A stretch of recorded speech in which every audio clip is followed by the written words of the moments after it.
Welcome. Can I turn this on? Maybe? All right. Can people hear in the back? Can you guys hear me? Is the mic on? No? Maybe you can ask them to turn it on. Maybe we can get a big, there we go. All right. Maybe we can get a bigger auditorium, we'll see. So welcome to CS 183B. I'm Sam Altman, I'm the president of Y Combinator. 9 years ago, I was a Stanford student, and then I dropped out to start a company, and then I've been an investor for the last few. So at YC, we've been teaching people how to start startups for 9 years. Most of it's very hands-on and specific to the startups, but 30% of it is pretty generally applicable. And so we think that we can teach that 30% in this class. And even though that's only 30% of the way there, hopefully it'll still be really helpful. We've taught a lot of this at YC already, but it's all been off the record. And this is the first time that a lot of what we teach in YC is going to be on the record. So we've invited some of our best speakers to come and give the same talks they give at YC. We've now funded 720 companies. And so we're pretty sure that a lot of this advice is pretty good. We can't fund every startup yet, but we can hopefully make this advice very generally available. Guest speakers are going to teach 17 of the 20 classes. I'm only teaching 3. Counting YC itself, every guest speaker has been involved in the creation of a $1 billion+ company. So the advice shouldn't be that theoretical. It's all from people who have done it. All of the advice in this class is geared towards people starting a business where the goal is hypergrowth and eventually building a very large company. Much of it doesn't apply in other cases, and I want to warn people up front that if you try and do these things in a lot of big companies or non-startups, it won't work. It should still be interesting. I really do think that startups are the way of the future, and it's worth trying to understand them. But startups are very different than normal companies. So over the course of today and Thursday, I'm going to try to give an overview of the 4 areas that you need to excel at in order to maximize your chances of success at a startup. And then throughout the course, the guest speakers are going to drill into all of these in more detail. So the 4 areas. You need a great idea, a great product, a great team, and great execution. These overlap somewhat, but I'm going to have to talk about them somewhat individually to make it make sense. You may still fail. The outcome is something like idea times product times execution times team times luck, where luck is a random number between 0 and 10,000, literally that much. But if you do really well in the 4 areas you can control, you have a good chance at least some amount of success. One of the exciting things about startups is that they are surprisingly even playing field. Young and inexperienced, you can do this. Old and very experienced, you can do this too. And one of the things that I particularly like about startups is that some of the things that are bad in other work situations, like being poor and unknown, are actually huge assets when it comes to starting a startup. Before we jump in on the how, I want to talk about why you should start a startup. I'm somewhat hesitant to be doing this class at all, because you should never start a startup just for the sake of doing so. There are much easier ways to get rich, and everyone who starts a startup always says, that they couldn't have imagined how hard and painful it was going to be. You should only start a startup if you feel compelled by a particular problem, and that you think starting a company is the best way to solve it. The specific passion should come first, and the startup second. In fact, all of the big successes we have at YC followed this. So for the second half of today's lecture, Dustin Moskovitz, the co-founder of Facebook and Asana, is going to take over and talk about why to start a startup. We were so surprised by the amount of attention that this class got that we wanted to make sure we spend a lot of time on the why. Okay, so the first of the 4 areas, a great idea.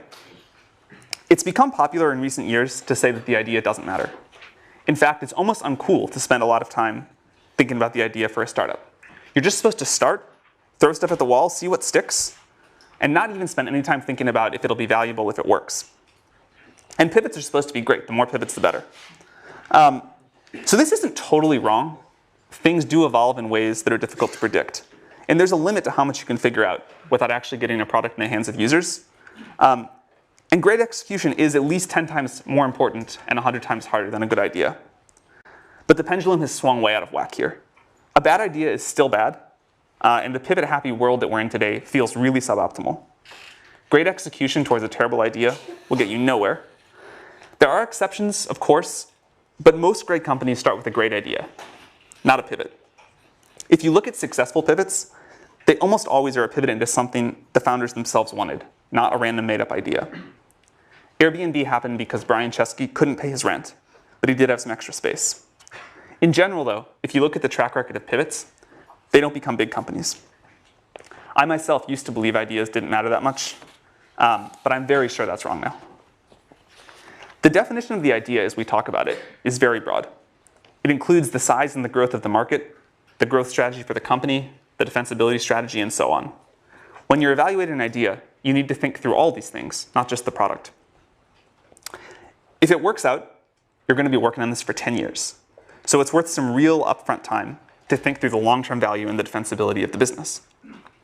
Even though plans themselves are worthless, the exercise of planning is really valuable and totally missing in most startups today. Long-term thinking is so rare anywhere, but especially in startups, that it's a huge advantage if you do it. Remember that the idea will expand and become more ambitious as you go. You certainly don't need to have everything figured out in a path from here to world domination, but you really want a nice kernel to start with.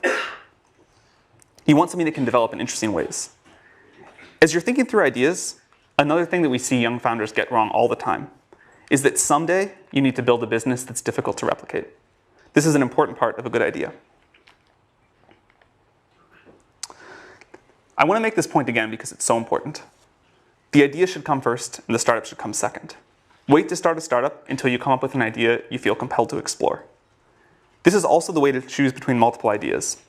If you have several ideas that all seem pretty good, work on the one that you think about most often when you're not trying to think about work. But we hear again and again from founders that they wish they had waited to start a startup until they came up with an idea that they really loved. Another way of looking at this is that the best companies are almost always mission-oriented. It's difficult to get large groups of people to the extreme levels of focus and productivity that you need for a startup to be successful, unless the company feels like an important mission. And it's usually really hard to get that without a great founding idea. A related advantage of mission-oriented ideas is that you yourself will be dedicated to them. It takes years and years, usually a decade, to create a great startup. If you don't love and believe in what you're building, you'll likely to give up at some point along the way. There's no way I know of to get through the pain of a startup without belief that the mission really matters. A lot of founders, especially students, believe that their startup's only going to take 2 or 3 years, and then after that they'll work on what they're really passionate about. That almost never works. Good startups usually take 10 years. A third advantage of mission-oriented companies is that people outside the company are more willing to help you. You'll get more support on a hard, important project than a derivative one. When it comes to starting startups, in many ways it's easier to start a hard startup than an easy startup. This is one of those counterintuitive things it takes people a long time to understand. It's difficult to overstate how important being mission-driven is, so I want to emphasize it one last time. Derivative companies, companies that copy an existing idea with very few new insights, don't excite people, and they don't compel the teams to work hard enough to be successful. Paul Graham is going to talk about how to get startup ideas next week. It's something that a lot of founders struggle with, but it's something I believe you can get better at with practice, and it's definitely worth trying to get better at. The hardest part about coming up with great ideas is that the best ideas often look terrible at the beginning. The 13th search engine, and without all the features of a web portal, most people thought that was pointless. Search was done, and anyway, it didn't matter that much. Portals were where the value was at. The 10th social network, and limited only to college students with no money, also terrible. MySpace had won, and who wants college students as customers? Or a way to stay on strangers' couches. That just sounds terrible all around. These all sounded really bad, but they turned out to be good. If they had sounded really good, there would have been too many people working on them. As Peter Thiel is going to discuss in the 5th class, you want an idea that turns into a monopoly. But you can't get a monopoly in a big market right away. Too much competition for that. You have to find a small market in which you can get a monopoly and then quickly expand. This is why some great startup ideas look really bad at the beginning. It's good if you can say something like, today, only the small subset of users are going to use my product, but I'm going to get all of them. And in the future, almost everyone will use my product. Here's the theme that's going to come up a lot. You need conviction in your own beliefs and a willingness to ignore others' naysaying. The hard part is that this is a very fine line. There's right on one side of it and crazy on the other. But keep in mind that if you do come up with a great idea, most people are going to think it's bad. You should be happy about that. It means they won't compete with you. This is also a reason why it's not usually dangerous to tell people about your idea. The truly good ideas don't sound like they're worth stealing. You want an idea about which you can say, I know it sounds like a bad idea, but here's specifically why it's actually a great one. You want to sound crazy, but you want to actually be right. and you want an idea that not many other people are working on. And it's okay if it doesn't sound big at first.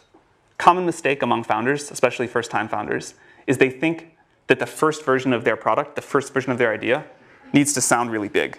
But it doesn't. It needs to take over a small specific market and expand from there. That's how most great companies have started. Unpopular but right is what you're going for. You want something that sounds like a bad idea, but is a good idea. You also really want to take the time to think about how the market's going to evolve. You need a market that's going to be big in 10 years. Most investors are obsessed with the market size today, and they don't think at all about how the market's going to evolve. In fact, I think this is one of the biggest systemic mistakes that investors make. They think about the growth of the startup itself. They don't think about the growth of the market. I care much more about the growth rate of the market than its current size, and I also care if there's any reason that it's going to top out. You should think about this. I'd prefer to invest in a company that's going after a small but rapidly growing market than a big but slow growing one. One of the big advantages of these sorts of markets, these small but rapidly growing markets, is that customers are usually pretty desperate for a solution, and they'll put up with an imperfect but rapidly improving product. And a big advantage of being a student, one of the two biggest advantages, is that you probably have better intuition about which markets are likely to start growing rapidly than older people do. Another thing that students usually don't understand, or at least takes a while, you cannot create a market that doesn't want to exist. You can basically change everything in a startup but the market. So you should actually do some thinking to be sure, or at least as sure as you can be, that the market you're going after is going to grow and be there. There are a lot of different ways to talk about the right kind of market. For example, surfing someone else's wave, or stepping into an up elevator, or being part of a movement. But all of this is just a way of saying you want a market that's going to grow really quickly. It may seem small today, it may be small today, but you know, and other people don't, that it's going to grow really fast. So think about where this is happening in the world. You need this sort of a tailwind to make a startup successful. The exciting thing is there are probably more of these tailwinds now than ever before. As Mark Andreessen says, software is eating the world. It's just everywhere. There are like so many great ideas out there. And you just have to pick one and find one that you really care about. Another version of this that gets down to the same idea is Sequoia's famous question, why now? Why is this the perfect time for this particular idea and to start this particular company? Why couldn't it have been done 2 years ago? And why will 2 years in the future be too late? For the most successful startups we've been involved with, they've all had a great idea, great answer to this question. And if you don't, you should be at least somewhat suspicious about it. In general, it's best if you're building something that you yourself need. You'll understand it much better than if you have to understand it by talking to a customer to build the very first version. If you don't need it yourself, and you're building something that someone else needs, realize that you're at a big disadvantage and get very, very close to your customers. Try to work in their office if you can, and if not, talk to them multiple times a day. Another somewhat counterintuitive thing about good startup ideas is that they're almost always very easy to explain and very easy to understand. If it takes more than a sentence to explain what you're doing, it's almost always a sign that it's too complicated. It should be a clearly articulated vision with a small number of words. And the best ideas are usually either very different from existing companies in one important way, like Google being a search engine that worked just really well and none of the other stuff of the portals, or totally new like SpaceX. Any company that's a clone of something else that already exists with some small or made up differentiator, like we're going to be X beautiful design, or we're going to be Y for people that like red wine instead, that usually fails. So as I mentioned, one of the great things about being a student is that you have a very good perspective on new technology. And learning to get good at having new ideas takes a while. So start working on that right now. That's one thing we hear from people all the time, that they wish they had done more of when they were a student. The other is meeting potential co-founders. You have no idea how good of an environment you're in right now for meeting people that you can start a company with down the road. And the one thing that we always tell college students is more important than starting any particular startup is getting to know a lot of potential co-founders. So I want to finish this section of my talk with a quote from 50 Cent. This is from when he was asked about vitamin water. I won't read it, it's up there. But it's about the importance of thinking about what customers want and thinking about the demands of the market. Most people don't do this. Most students especially don't do this. If you can just do this one thing, if you can just learn to think about the market first, you will have a big leg up on most people starting startups. And this is probably the thing that we see wrong with Y Combinator apps most frequently is that people have not thought about the market first and what people want first. So for the next section, I'm going to talk about building a great product. And here again, I'm going to use a very broad definition of product. It includes customer support and copyright explaining the product. Anything involved in your customer's interaction with what you built from them. To build a really great company, you first have to turn a great idea into a great product. This is really hard, but it's crucially important, and fortunately, it's pretty fun. Although great products are always new to the world, and it's hard to give you advice about what to build, there are enough commonalities that we can give you a lot of advice about how to build it. One of the most important tasks for a founder is to make sure that the company builds a great product. Until you've built a great product, almost nothing else matters. When really successful startup founders tell the story of their early days, it's almost always sitting in front of the computer working on their product or talking to their customers. That's pretty much all the time. They do very little else. And you should be very skeptical if your time allocation is much different. Most other problems that founders are trying to solve, raising money, getting more press, hiring, business development, etc., these are significantly easier when you have a great product. It's really important to take care of that first. Step one is to build something that users love. At YC, we tell founders to work on their product, talk to users, exercise, eat, and sleep, and very little else. All the other stuff I just mentioned, PR, conferences, recruiting advisors, doing partnerships, you should ignore all of that and just build a product and then get it as good as possible by talking to your users. Your job is to build something that users love. Very few companies that go on to be super successful get there without first doing this. A lot of good on paper startups fail because they merely make something that people like. Making something that people want, but only a medium amount, is a great way to fail and not understand why you're failing. So these are the two jobs. Something that we say at YC a lot is that it's better to build something that a small number of users love than a large number of users like.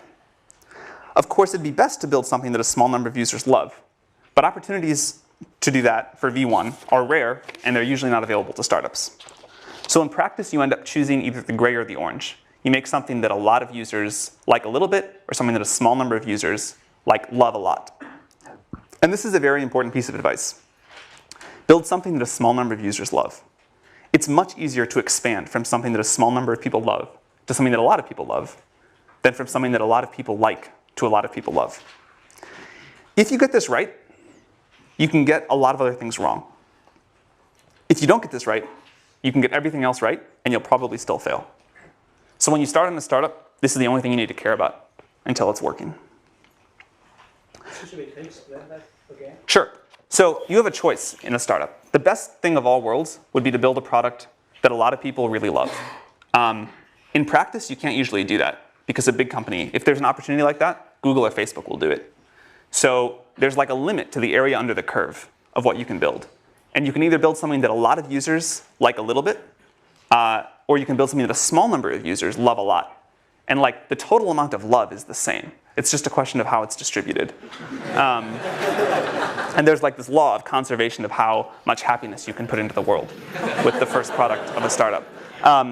And so startups always struggle with which of those two they should go. And they seem equal, right? Because the area under the curve is the same. But we've seen this time and again that they're not, and that it's so much easier to expand. Once you've got something that some people love, you can expand that to something that a lot of other people love. But if you only get ambivalence or sort of weak enthusiasm, and then try to expand that, you'll never get up to a lot of people loving it.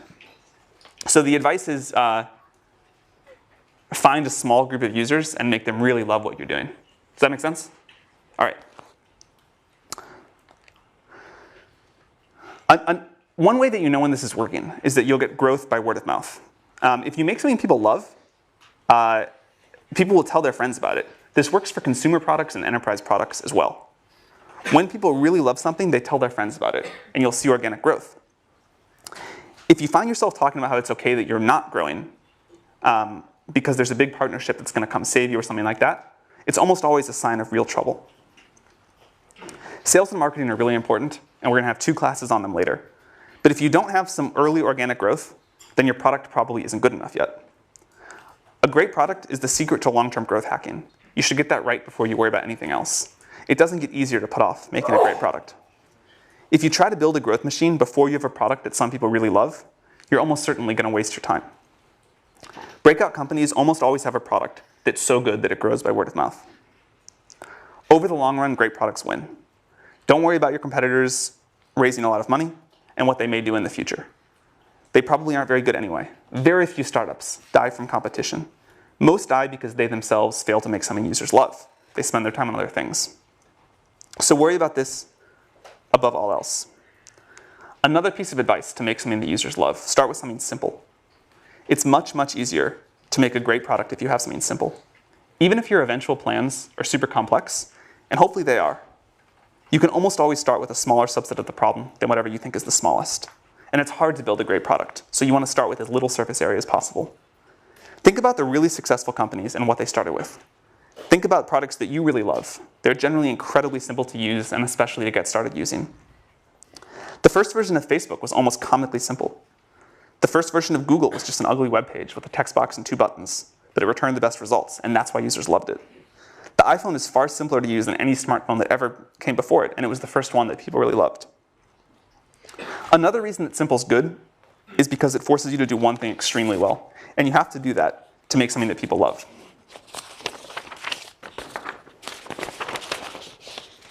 The word fanatical comes up again and again when you listen to successful founders talk about how they think about their product. Founders talk about being fanatical in the way they care about the quality of the small details, fanatical in getting the copy that they use to explain the product just right, and fanatical in the way they think about customer support. In fact, one thing that correlates with success among the YC companies is the founders that hook up PagerDuty to their ticketing system, so that even if a user emails in the middle of the night when the founders are asleep, they still get a response within an hour. Companies actually do this in the early days. These founders feel physical pain when the product sucks and they want to wake up and fix it. They don't ship crap, and if they do, they fix it very, very quickly. And it definitely takes some level of fanaticism to build a great product. You need some users to help with the feedback cycle. But the way to get those users is manually. You should go recruit them by hand. Don't do things like buy Google Ads in the early days to get initial users. You don't need very many. You just need ones that will give you feedback every day and eventually love your product. So instead of trying to get them on Google AdWords, just find a few people in the world that will be good users, recruit them by hand. Ben Silbermann, when everyone thought Pinterest was a joke, recruited the initial Pinterest users by chatting up strangers in coffee shops. He really did. He just walked around Palo Alto and said, will you please use my product? He also used to run around the Apple store in Palo Alto, and he would set all the browsers to the Pinterest homepage real quick before they caught him and kicked him out. So then when people walked in there, they're like, oh, what is this? This is an important example of doing things that don't scale. If you haven't read Paul Graham's essay on that topic, you definitely should. So get users manually, and remember that the goal is to get a small group of them to love you. Understand that group extremely well, get extremely close to them. Listen to them, and you'll almost always find out that they're very willing to give you feedback. Even if you're building the product for yourself, listen to outside users, and they'll tell you how to make a product they'll pay for. Do whatever you need to make them love you, make them know what you're doing, because they're also going to be the advocates that help you get your next users. You want to build an engine in the company that transforms feedback from users into product decisions. Then get it back in front of the users and repeat. Ask them what they like and what they don't like, and watch them use it. Ask them what they pay for. Ask them if they'd be really bummed if your company went away. Ask them what would make them recommend the product to their friends. And ask them if they've recommended it to any yet. You should make this feedback loop as tight as possible. If your product gets 10% better every week, that compounds really, really quickly. One of the great advantages of software startups is just how short you can make the feedback loop. It can be measured in hours. And the best companies usually have the tightest feedback loops. You should try to keep this going for all of your company's life, but it's really important in the early days. The good news is that all of this is doable. It's hard, it takes a lot of effort, but there's no magic. The plan is at least straightforward, and you will eventually get to a great product. Great founders don't put anyone between themselves and their users. The founders of these companies do things like sales and customer support themselves in the early days. It's critical to get this loop embedded in the culture. In fact, a specific problem that we always see with Stanford startups for some reason is that the students try and hire sales and customer support people right away. And you've got to do this yourself. It's the only way. You really need to use metrics to keep yourself honest on this. It really is true that the company will build whatever the CEO decides to measure. If you're building an internet service, ignore things like total registrations. Don't talk about them. Don't let anyone in the company talk about them. And look at growth in active users, activity levels, cohort retention, revenue, net promoter scores, these things that matter. And then be brutally honest if they aren't going in the right direction. Startups live on growth. It's the indicator of a great product. So this about wraps up the overview on building a great product. I want to emphasize again that if you don't get this right, nothing else we talk about in the class will matter. You can basically ignore everything else that we talk about until this is working well. On the positive side, this is one of the most fun parts of building a startup. So I'm going to pause here. I'll pick back up with the rest of this on Thursday. And now we're going to have Dustin talk about why you should start a startup. Thank you for coming, Dustin. Sure. But yeah, so Sam asked me to talk about why you should start a startup. There's a bunch of reasons you might have. And there's a bunch of common reasons that people have that I hear all the time for why you might start a startup. It's important to know like what reason is yours, because some of them only make sense in certain contexts. Some of them will actually like lead you astray. You may have been misled by the way that Hollywood or the press likes to romanticize entrepreneurship. So I want to try and like illuminate some of those potential fallacies so you guys can make the decision in a clear way. And then I'll talk about the reason I like best for actually starting a startup. It's very related to a lot of what Sam just talked about. But surprisingly, I don't think it's the most common reason. Usually people have one of these other reasons, or they just want to start a company for the sake of starting a company. So the four common reasons, just to enumerate them, are it's glamorous, you'll get to be the boss, you'll have flexibility, especially over your schedule, and you'll have the chance to have bigger impact and make more money than you might by joining a later stage company. So, okay, you guys are probably pretty familiar with this concept. When I wrote the Medium post, which a lot of you guys read a year ago, I felt like the story in the press was a little more unbalanced. Entrepreneurship just got romanticized quite a bit. The movie The Social Network came out, had a lot of sort of like bad aspects of what it's like to be an entrepreneur, but mainly sort of painted this picture of like there's a lot of partying and you kind of move from like one brilliant insight to another brilliant insight, and really made it seem like this like really cool thing to do. And I think the reality is just not quite so glamorous. There's an ugly side to being an entrepreneur, and also just more importantly, what you're actually spending your time on is just a lot of hard work. Sam mentioned this, but you're basically just sitting at your desk, heads down, focused, answering customer support emails, doing sales, figuring out hard engineering problems. So it's really important that you kind of like go in with eyes wide open. And then also it's really quite stressful. This has been a popular topic in the press lately. The Economist actually ran a story just last week called like Entrepreneurs Anonymous, and shows like a founder kind of like hiding under his desk and talking about like founder depression. This is like a very real thing. Like, let's be real. If you start a company, it's going to be extremely hard. Why is it so stressful? So a couple reasons. One is you've got a lot of responsibility. People in any kind of career have fear of failure. It's kind of just like a dominant part of the psychology. But when you're an entrepreneur, you have fear of failure on behalf of yourself and all of the people who decided to follow you. So that's really stressful. In some cases, these people are depending on you for their livelihood.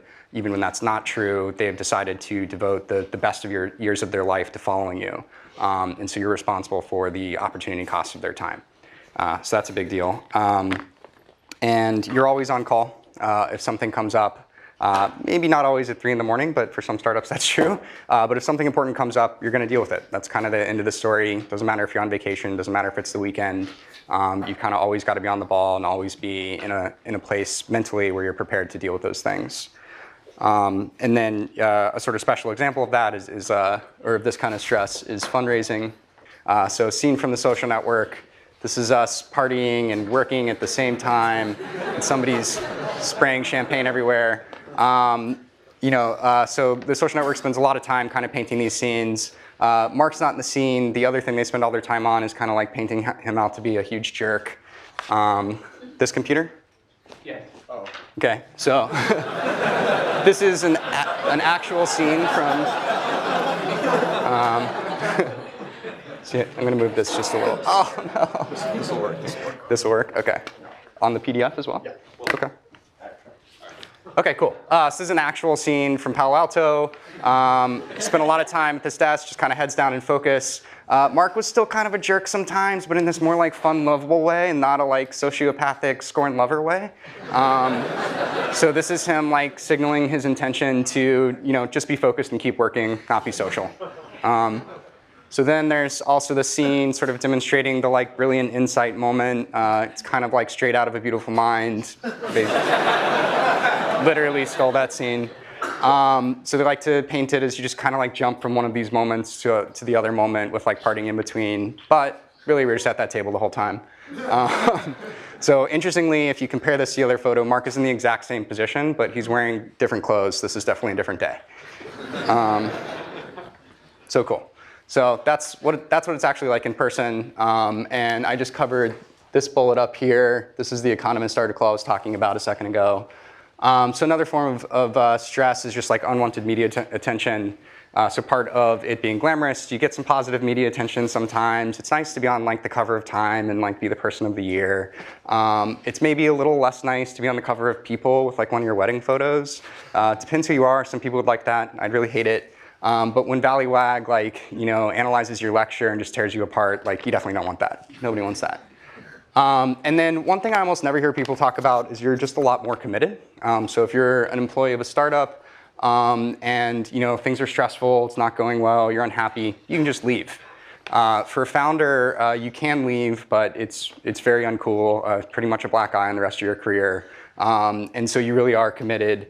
For 10 years if it's going well, probably more like 5 years if it's not going well. So 3 years to figure out that it's not going well, and then if you find like a nice landing for your company, another 2 years at the acquiring company. And if you leave before that, again, it's not only going to harm yourself financially, it's going to harm all your employees, so you pretty much don't.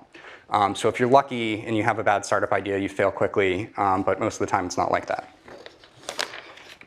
All right, moving right along. And I should say, I've had a lot of this stress in my own life, especially in the early years of Facebook. I just got really unhealthy. I wasn't exercising, had a lot of anxiety, actually like throughout my back, like almost every 6 months, like when I was like 21, 22, which is like pretty crazy. And so if you do start a company, be aware that you're going to have to deal with this and you have to actually manage it. It's actually like one of your core responsibilities. Ben Horowitz likes to say like the #1 role of a CEO is managing your own psychology. It's absolutely true. Make sure you do it. So another reason, so people, especially if they've already had a job at another company, you tend to develop this narrative of like, okay, like the people running this company are idiots. They're making all these stupid decisions. They're spending their time in these stupid ways. I'm going to start a company and I'm going to do it better. I'm going to like set all the rules. It's a pretty attractive idea. Makes a lot of sense. If you've read my Medium post, you know it's coming. I'll give you guys a second to read this quote.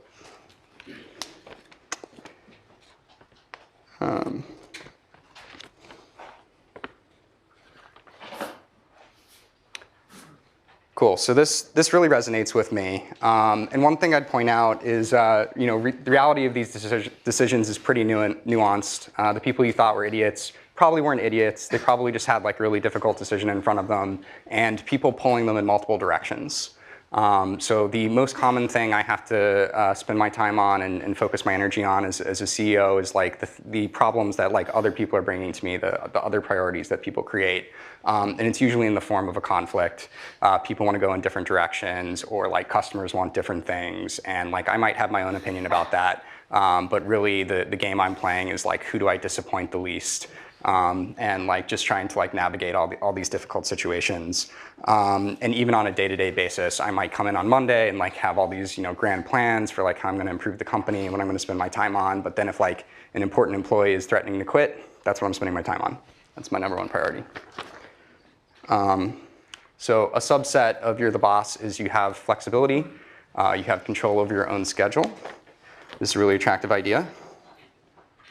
So here's the reality, another Phil Liven quote.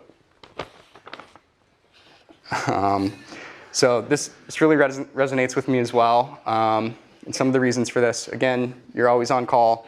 So maybe you don't intend to work all parts of the day, but you might not get to control which ones. You're a role model. This is super important. So if you're an employee of a company, You might have some good weeks, you might have some bad weeks, some weeks when you're low energy, maybe you want to take a couple extra days off. That's really bad if you're an entrepreneur. Like your team will really signal off what you're bringing to the table. And so if you take your foot off the gas, so will they.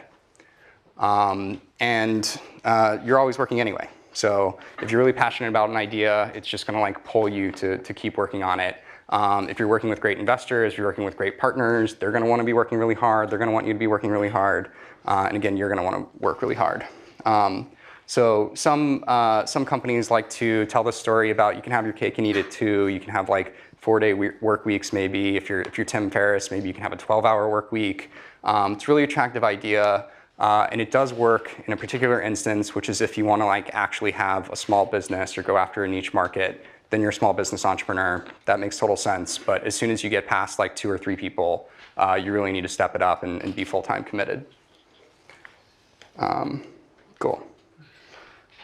So this is the big one. So this is the one I hear the most, especially like candidates applying to Asana.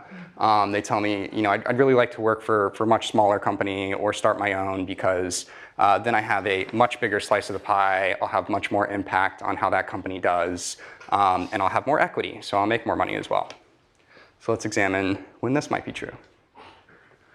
So I'll explain these tables. They're a little complex, but let's focus on the left first. So this is just explaining Dropbox and Facebook. These are their current valuations. And this is how much money you might make as employee number 100 coming into these companies, especially if you're like a relatively experienced engineer, like you have like 5 years of industry experience. You're pretty likely to have an offer that's around 10 basis points. So if you joined Dropbox a couple years ago, the upside you'd have already locked in is about 10 million. There's plenty more growth from there if you believe in the company. If you joined Facebook a couple years into its existence, you made $200 million. This is a huge number. And if you, even if you joined Facebook as employee number 1,000, so you joined it in like 2009, you still made $20 million. That's a giant number. And that's how you should be benchmarking when you're thinking about what might I make as an entrepreneur. So moving over to the table on the right, these are 2 theoretical companies you might start. So Uber for pet sitting, pretty good idea. If you're really well suited to this, you might have a really good shot at building a $100 million company. And then your share of that company is pretty likely to be about 10%. This certainly fluctuates. Some founders have a lot more than this, some have a lot less. But after multiple rounds of dilution, multiple rounds of option pool creation, you're pretty likely to end up about here. If you have more than this, I'd recommend Sam's post on like the equity split between founders and employees. You probably should be giving out more. So basically, if you're extremely confident about building this $100 million business, which is a big ask, it should go without saying that you should have a lot more confidence in Facebook in 2009 or Dropbox in 2014 than you might for a startup that doesn't even exist yet. Then this is worth doing. So if you have a $100 million idea and you're pretty confident you can execute it, I would consider that. If you think you're the right entrepreneur to build Uber for space travel, that's a really huge idea, $2 billion idea. You're actually going to have a pretty good return for that. You should definitely do that. This is also only the value after 4 years, and this idea probably has legs. So definitely go after that. If you're thinking of building that, you probably shouldn't even be in this class right now. You should just go and build that company. So why is this financial reward and impact? I really think that financial reward is very strongly correlated with the impact you have on the world. If you don't believe that, let's talk through some specific examples and not think about the equity at all. So why might joining a late-stage company actually provide you a lot of impact? You get this force multiplier. They have an existing massive user base. If it's Facebook, it's 1 billion users, or if it's Google, it's 1 billion users. They have existing infrastructure you get to build on. That's also increasingly true for new startups, thanks to like AWS and all these like awesome independent service providers. But you usually get some like proprietary technology and it's all maintained for you. It's a pretty great place to start. And you get to work with a team and they'll help you just leverage your idea into something great. So a couple specific examples. Brett Taylor came into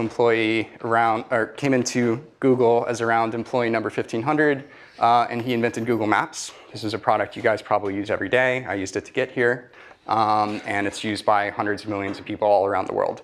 Didn't need to start a company to do that. did happen to get a big financial reward, but the point is you had massive impact. My co-founder, Justin Rosenstein, joined Google a little later after Brett. He was a PM there, and just as a side project, he ended up prototyping Chat, which used to be a standalone app, as integrated into Gmail, like you see it in the upper right there. And before he did that, like, people didn't even think you could do chat over Ajax or chat in the browser at all. And he just kind of like demonstrated it and showed it to his team, and then they made it happen. And again, this is probably a product most of you use maybe every day. And then perhaps even more impressively, shortly after that, JR left. He became employee round number 250 at Facebook, and he led a hackathon project along with people like Andrew Bosworth and Leah Pearlman to create the like button. So this is one of the most popular elements anywhere on the web, totally changes how people use it. And again, didn't need to start a company to do it, and almost certainly would have failed if he had tried, because he really needed the distribution of Facebook to make it work. So important to keep in mind the context for what kind of company you're trying to start, and like, where will you actually be able to make it happen. So what's the best reason? So Sam already talked about this a little bit, but basically you can't not do it. You're super passionate about this idea. You're the right person to do it. You've got to make it happen. So how does this break down? So we're getting close to the end here. Am I doing on time? Cool. Sweet, perfect. This is sort of like a wordplay. You can't not do it in two ways. One is you're so passionate about it that you have to do it. You're going to do it anyway. And this is really important because you'll need that passion to get through all of those like hard parts of being an entrepreneur that we talked about earlier. You'll also need it to effectively recruit. Candidates can smell when you don't have passion, and there are enough entrepreneurs out there who do have passion that they may as well work for one of those. So this is sort of like table stakes for being an entrepreneur. Your subconscious can also tell when you don't have passion, and that'll be a huge problem.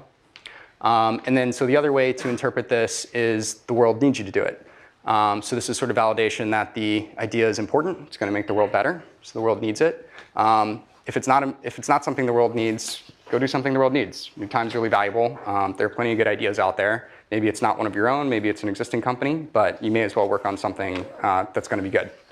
And then the second way to interpret this is the world needs you to do it. You're actually well suited to this problem in some way. If this isn't true, it may be a sign that your time is better spent somewhere else. But also, just best case scenario, if this isn't true, you outcompete the team for which it is true, and you just end up with like a suboptimal outcome for the world. That doesn't feel very good. So drawing this back to my own experience, at Asana, Justin and I were kind of like reluctant entrepreneurs before we founded Asana. So we were working at Facebook. We were already working on a great problem.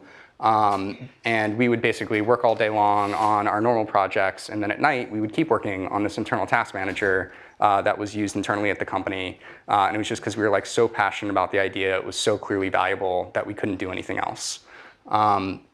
And at some point, we had to have the hard conversation of like, okay, well, what does it mean if we don't actually start this company? We were able to see the impact it was having on Facebook. We were pretty convinced it could be really valuable for the world. We were also pretty convinced nobody else was going to build it. The problem had been around a long time, and we just kept seeing sort of incremental solutions to it. So if we didn't go out with the one that we thought was best, we thought there'd be a lot of value left on the table.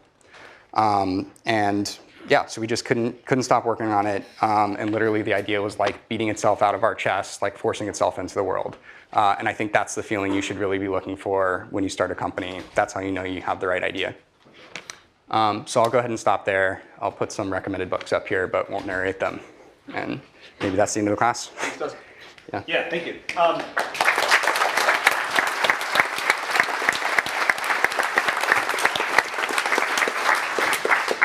Maybe Dustin can stick around for a few minutes if you have questions for him. And see you Thursday. Thank you.